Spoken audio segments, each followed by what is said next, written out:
Metro রেলে চৈরায় আমার সময় বাঁচাইছে, এলিভেটেডে চৈরায় আমার সময় বাঁচাইছে। শেখ হাসিনার পতনের পর একে একে বেরিয়ে আসছে ঢাকা উত্তর সিটি কর্পোরেশন ডিএনসিসির সাবেক মেয়র মোহাম্মদ আতিকুল ইসলামের অনিয়ম ও দুর্নীতির তথ্য।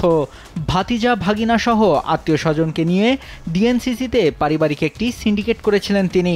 ডিএনসিসির ছোট বড় সব খাত থেকে অর্থ লুটপাট করার অভিযোগ উঠেছে তার বিরুদ্ধে। লুটপাট থেকে বাদ যায়নি বস্তি উন্নয়নের টাকাও।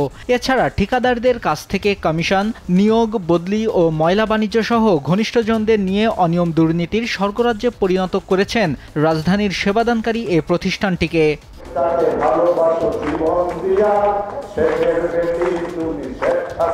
আওয়ামী লীগের রাজনৈতিক এজেন্ডা বাস্তবায়নে খরচ করেছেন জনগণের করের টাকা। বাড়তি বিল ভাউচারে আপত্তি তোলায় কর্মকর্তাকে বদলি করার মতো নজিরও স্থাপন করেছেন সাবেক মেয়র আতিকুল।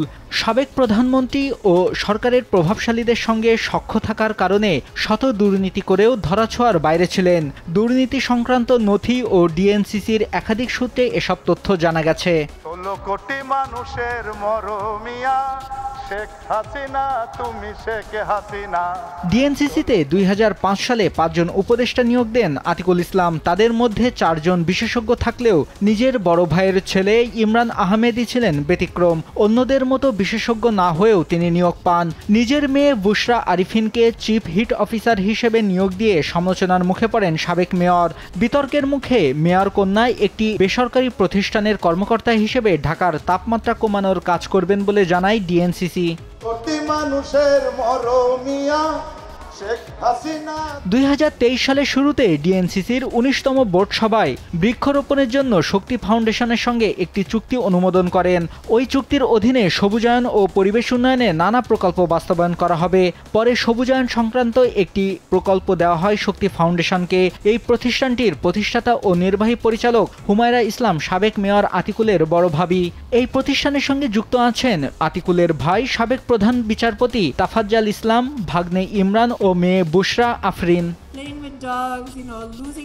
ভাগিনা তৌফিকের মাধ্যমে ঠিকাদার ম্যানেজ সহ সিটি কর্পোরেশনের প্রায় সব ধরনের ব্যবসা নিয়ন্ত্রণ করতেন আতিক। ঠিকাদার ও কর্মচারী-কর্মকর্তারা তাকে দ্বিতীয় মেয়র হিসেবেই চিনতেন। তার কথায় কর্মকর্তারা উঠতেন বসতেন।